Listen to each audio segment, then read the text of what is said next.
Hey, I'm JD. Welcome to my channel. Please subscribe and please hit like, and got a little bit of a discussion for you this morning. So what I have here is a 2005, I'm so full of it, 1905 pocket watch. And it's a Waltham, American Waltham pocket watch. Hey there, I'm JD. Welcome to my channel. Please subscribe and please hit like. And today I've got a 1905 full plate 17 jewel American Waltham pocket watch. It looks so nice except for one thing. This jewel has a crack in it. The crack is a three-way crack. So it comes from the center, goes out in three different positions, and it looks bad from this side, but when you flip the watch over and you look at the surface of the jewel, the crack has not migrated to the surface of the jewel, which is really weird. I've never seen that before. So the surface of the jewel looks perfect. So it looks like, yeah, you don't really have to replace that jewel because there's no crack in the jewel. It looks great. The problem is when this thing starts operating over time, the crack will migrate through that jewel, and then it will get, the crack will also, or the three cracks, I should say, will also find their way to the jewel hole. They're kind of there already. It looked like ice when you shear ice, and it's got that shearing look on it. That's what it looks like. It'll find its way to the hole, and then then it'll wear away the pivot. And what I'm looking at, these are the banking pins right here. So this is actually the pallet fork that goes into here. And so the pallet fork is what caused this jewel to crack. That's kind of odd, although the pallet fork does move a lot. I've never seen a pallet fork jewel crack before, so it's kind of odd. So today we're going to remove this jewel from the setting, or remove the setting from the plate. Got to speak English, it's too early in the morning. Remove the setting from the plate. I've got to do some measurements, so I'll probably leave it in the plate while I'm doing the measurements. And what I want to do is measure the hole size of this setting here. And I also want to measure the pivot size of the balance staff. So this is so I can acquire the jewel from Dave's Watch Parts. So Dave's got a very good supply of watch parts, and he's a good guy. So I've ordered parts from him over the years. Hopefully he won't charge me 1,000% tariff. Anyway, so Dave's a great guy. So he's found the part. He just wants to make sure that the pivot of the pallet fork is the right size pivot. It's one of those straight pallet forks. So I'm going to measure both the pivot of the pallet fork, and I'm going to measure the actual jewel hole, and I'll show you how I do that right now. So there are two tools I use to make these measurements. One is a set of metric pin gauges, jewel gauges are called. These are actually watchmakers gauges. They're old, as you can see. I've tried to repair the case, just put some tape on it. And these gauges are great, although one of the gauges has a broken pivot on the end, or broken gauge measuring device on the end, but that shouldn't be a problem. I likely will be using one that's not the broken one, hopefully. So what I do here is I find the right gauge, and I'll put it in the hole. So let's try not to drop things here. So let me turn the light on a little bit here so you can see what's going on. Move this up a bit so I don't lose the attention of the audience. So this is a 24. It's probably likely not a 24. Let's go to 20 and see if I've got a gauge on the end there. Yes, I do. So there's a 20. So I can measure that. And a 20 actually fits. So a 20 actually fits. So I'm going to go from a 20 to a 22. Because if a 20 fits, does a 22 fit? No. So the 22 kind of sticks in there, but it doesn't go all the way in. So it's somewhere between 20 and 22. The 20 actually fits nicely. The 22 does go in. Yeah, no, it does go in, but it's way too tight. You can tell it's tight when if you let it go, there's no real angle on the pin gauge, which means there's no side shake on there. But yeah, 24 Yeah, no, a 24 does, or 22 does go in. So the 22 might be the right one. Let me have a look at this again at the right angle. It's all about angles. So if I go like this, and stick the gauge in like this,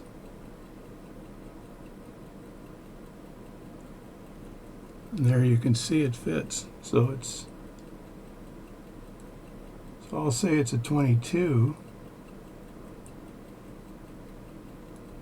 or 0.22 millimeters. So 22, so that's a 22. So let's now get the pallet fork out and measure that side. So that's a 22, and let me grab the pallet fork. So the pallet fork is in amongst a whole lot of other parts, and I always keep the pallet fork separate. And this still needs cleaning. The pallet fork and the balance still need cleaning. So I just cover that up. Everything else is cleaned in the watch cleaning machine. So here I've got the pallet fork, and the pivots look great. And now I have to decide which side this goes on. So if I get the plate out again, and I understand that the banking pin, so it wouldn't go this way, it would go this way, and it would likely go low side down because it has to be able to touch the banking pins. So if I look at it, just grab it like this. The arm or the face right there has got to go between the two banking pins and go in here. So it's likely going to go like this, right? So if that's the case, then the pivot, I won't put it in there right now, but the pivot is the one on this side. So that's the pivot, although they kind of both look the same size. The pivot on the bottom looks a bit short, but maybe it's just the way it's designed. No, it's probably fine. So it's the pivot on this side here. I'm very sure. And the only reason I know that is because the jewels have to face the impulse or the escapement wheel, right? So this would go in like this. And I'm going to try to grab this and place it. I'm having fun here, folks. Having fun. Doing things under camera, not recommended. Makes you look like a total buffoon. Now, if I was really smart, I'd just grab a piece of Rodico and use that.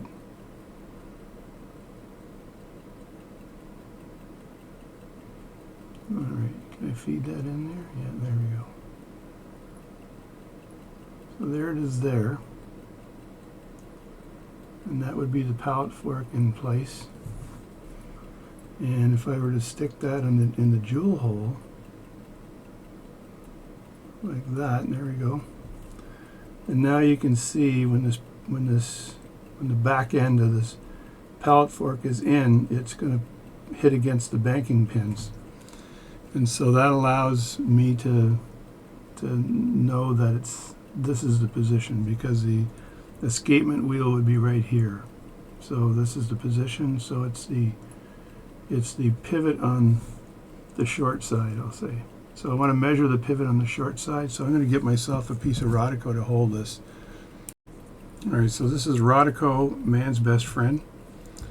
And I just have to put this balance staff in the Rodico. So this gives me a little bit of stability with the balance staff. And this balance staff is one of the straight staffs from the old days. And so now I've got this situation here, and I'm going to measure this side here. So what I do here is I get out a jewel gauge. So I'm a greedy guy. I think I have two of these things, but it's a Burrell jewel gauge. And here they are, and I'm missing 28. Now, I'm the reason why I'm missing 28, because I believe I was using this and it kind of popped out and I screwed up. So I could probably press another jewel in there. So that's 0.28. So if I'm looking at 0.22, what I'd like to do is go to 0.20 and see if that pivot actually fits. So I'm going to hold everything kind of sideways to do that. And I'm going to get in close and try to keep it in camera. This could be tricky, but so if I go to 0.20, is it going to fit?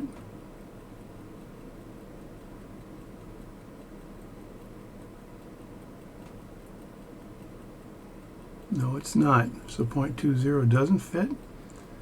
So if I go to 0.22, and that was the size I had before, will 0.22 fit?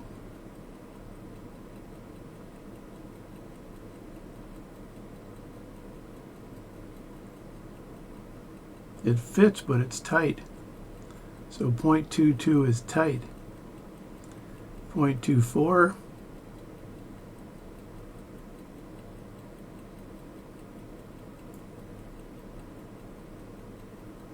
0.24 fits really nicely.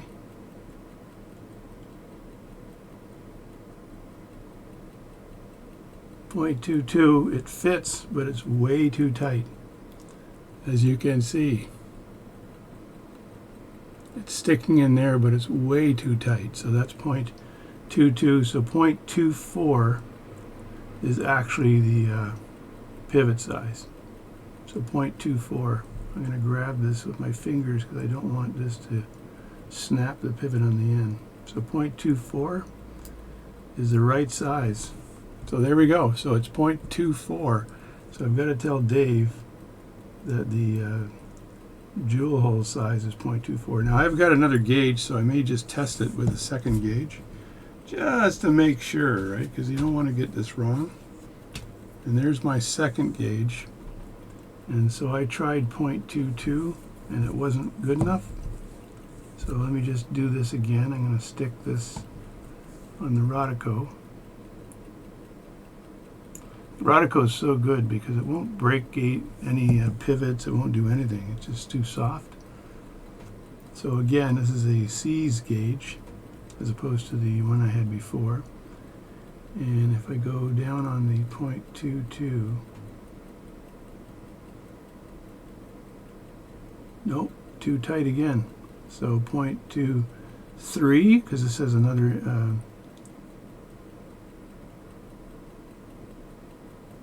so 0.23 fits, but it's too tight.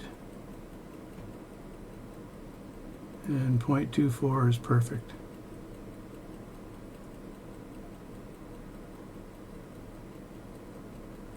So we're going to say 0.24. That's going to be the measurement for this. So there we go, and that's the C's gauge. So I guess the good thing about the C's gauge is that it's the increments are nice here. 9, 10, 11, 12. Where the Bergeron gauge, if I look at this, it's a beautiful gauge, but the increments, it does 9, 10, 11, 12, but as it gets to the higher end of the increments, it goes 2, 2, 2, 4, 2, 6, 2, 8. This one does 2, 2, 2, 3, 2, 4, 2, 5. So many more joules and probably a better gauge then. So this is the two gauges here. One's a Seats gauge, the other one's a Borel gauge. So I've had these for many, many years, and they're very useful. So now we're going to get the joule out of the setting. So these settings are flush. They're factory settings, and they've got screws on them. So it's so once again, you got to make sure you get the right setting here. And you don't want to put pressure on the banking pins when you're doing this. So you got to be very careful when you're doing this. You can use the Myers number 58 movement holder, because that could hold the this plate in place while you're trying to do this. You don't want to bend the plate at all, so you got to be very careful there, and you got to pick the right size screwdriver. So I want to make sure I get the correct setting. So here we go. So the screwdriver seems to be the right size here. So let's just back these screws off. And you've got to keep these screws because you're going to use them later on. I like to match the screws with the holes so that when I put them back later on, they're I don't have an issue with the threading. That just kind of fell in the inside here, so I'm going to grab this here. and put that aside. So now I got one that's outer, one that's inner, but these things look so new, there's not going to be a problem matching the holes with the screws. Now I can see a small little mark right there. If you can see that mark there, that's the mark that's there for taking the setting out. So that was a mark, either a witness mark for the whole lineup or for taking the setting out. There's a little bit of dirt here, but that's not, so that's of no consequence. I can remove that with Rodico. So that would be the witness mark. So when it goes back in, it would line up with this because there's a mark on the edge of the setting, and then there's the hole right there. So now I want to push that setting out. So to push the setting out, I'm going to use a Seats jeweling tool, and I've got a very nice one here, and these come with pushers, and you want to be able to select the right pusher to push the setting out from the back. So this setting will go out from the back and push down, so from the back side. So you want to have this lined up properly. And in this case, I'm not too concerned about the jewel, the condition of the jewel, as it's already cracked. And again, make sure you're working on the right jewel. I'll often actually mark the back side of the plate with a marker, just so I know when I'm doing jeweling work that I've got the right jewel. So let me just set this thing up and show you how this is done. Now, there's a number of pushers here that you can use for this. So these are just the basic flat pushers. I probably can just use a flat pusher, just make sure it's the right size. These are pump pushers, and they have a center, and the pump pushers the center actually is sprung. So this lines up with the center hole of the jewel, and this ensures that the pusher is 100% aligned with the setting or the jewel setting. I might use a pump pusher, but they will stress the jewel hole a little bit because you've got this pump pusher in the middle. Then you've got the concave pushers, which can also be used, and they're concave on the edge here, and they're used for various purposes. But they're if you just want to hit the rim of the jewel setting, you can use the concave pusher, where the flat pusher will be extending beyond the rim and going inward a bit more. So these are likely safer for that. There's other uses for these too. Then we have reamers if you're actually doing replacing a jewel by using a friction fit jewel. You use the reamers, and then we have the various stumps that can be used in this tool set. So I think I might see if the concave, or it's a concave or pump. Let's try the pump pusher to get this jewel removed. So I've got to select the right pusher for this situation. So here all I'm doing is taking the pushers, and I'm making sure that the pusher is appropriate in its diameter. So if I take one of the pushers out here, this is a 175 millimeter pusher, and I got to get up close and dirty here. So this is the jewel setting that needs to come out.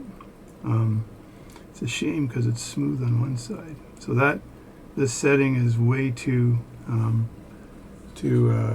big for that, or small for that. Not sure what it is, but anyway. So I want to do this one here, 195, and 195 is actually, I can go a little bigger than that. Let me just try the 295, see if that would work. And that's way too big.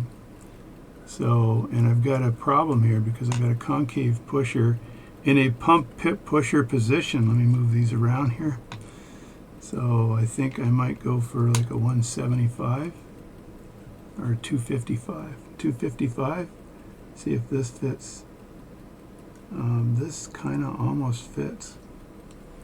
255 or a 195. I'm going to go for a 175 concave. No, that doesn't work either. So I think maybe 195 center pusher. Let's see if this works.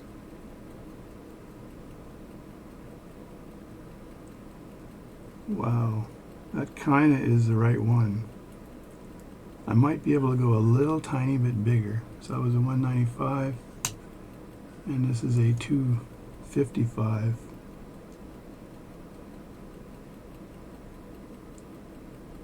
This is so close, I'm not actually sure if it's fitting or not.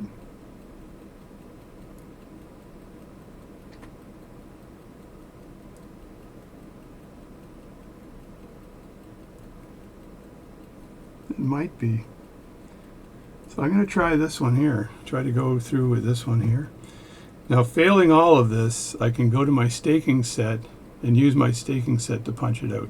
But I'd like the control of this here to use this. So the other thing I want to do is make sure the stump on the end here is big enough to fit this. And I think this, I've got a pretty big stump here right there, and that'll be no problem for the setting to drop through the metal. So let's just set all this up and see if it works.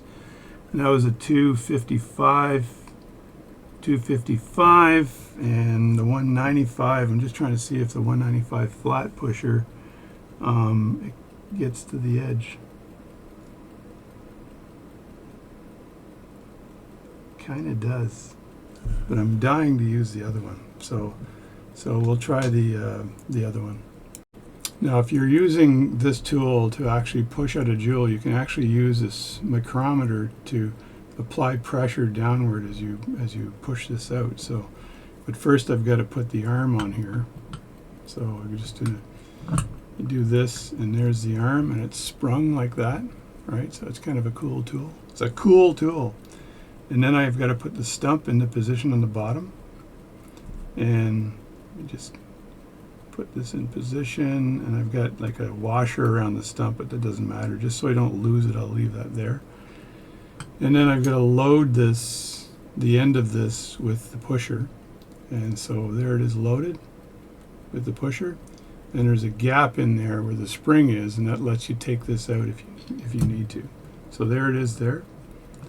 And this should be able to push this straight out without a problem. Oh, I love this, eh? So the pusher fits perfectly into this hole. So does that tell me something? Does that tell me maybe the diameter of this hole is,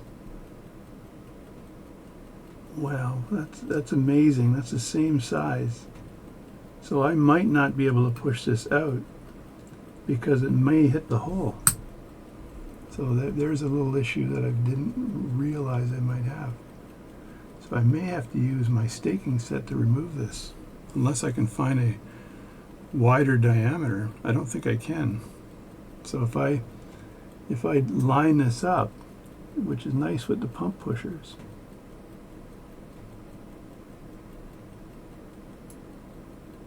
there, that's perfectly aligned, and I push down on this. Yeah, I don't think that's going to work. Only because this is the same size as this, which is the same size as this, which means my jewel setting will get stuck inside of this here, which is no good. So we're going to have to go to plan B, folks. Plan B. All right, plan B is the use of a staking set. So this is my CE Marshall staking set. It's a very nice staking set, actually. I gotta make sure when I open the lid here, I don't crush other things too much. So I know I will crush something back here.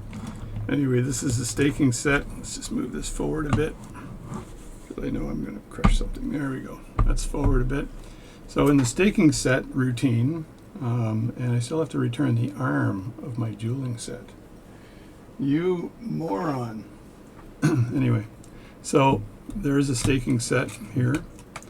And again, it's the same situation. You're laying the plate down on here, but you want to pick a stump first, just like you did before. And I'd love to pick a stump with a giant hole. If I don't find the hole big enough for this, then I have to actually just use the holes on here, which I kind of don't want to do, but it's all doable.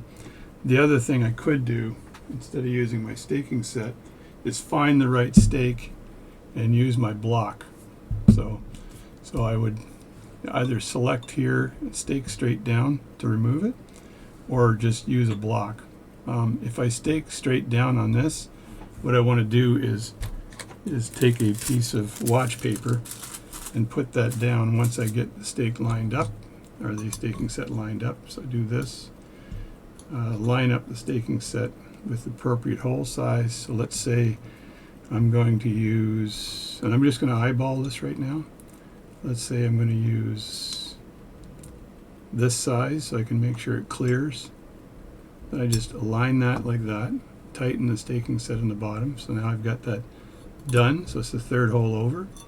And then I want to pick the right size stake here to actually push this out.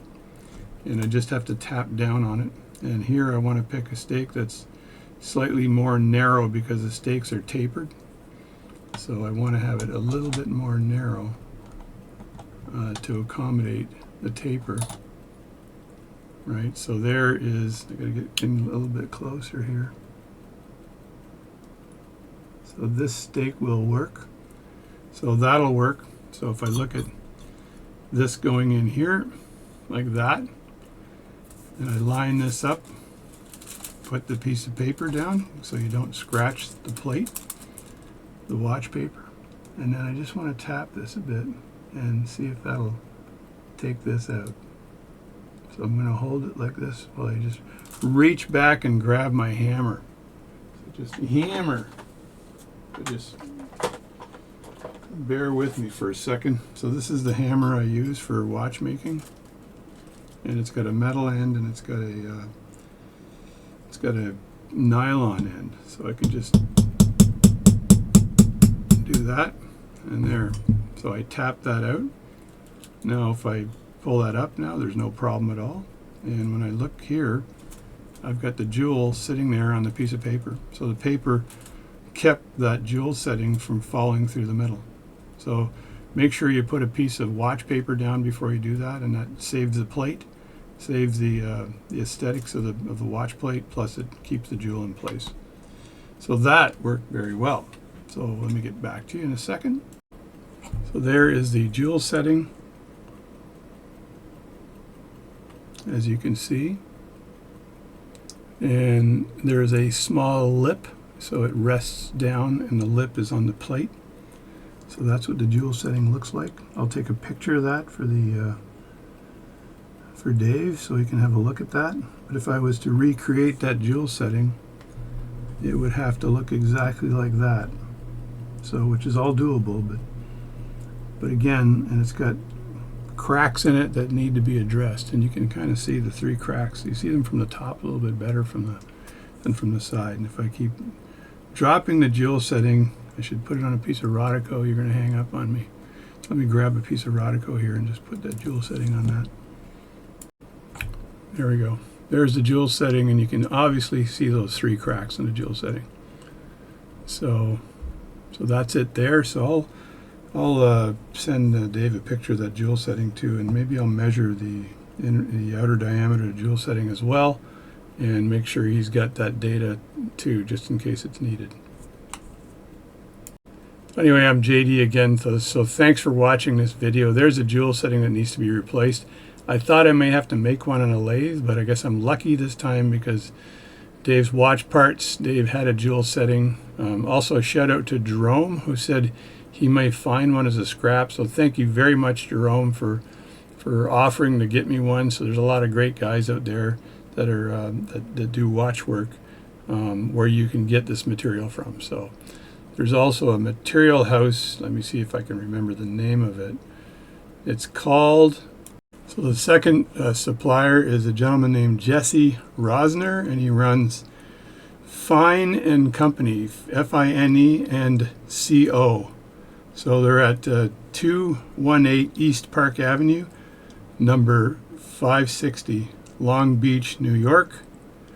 And you can reach him at jrfine, J-R-F-I-N-E, at optonline, optonline.net. So if he also is telling me that he's a part supplier. I've never bought anything from him, but he says he sells materials all over the world for watches and stuff. So either look up Dave's watch parts, because Dave's been exceptional over the years for providing me parts, or if Dave doesn't have it, then go to Fine and Company and connect with Jesse. So that's it. So thanks a lot. Thanks for watching my channel, and I'll be back with the assembly after the jewel shows up.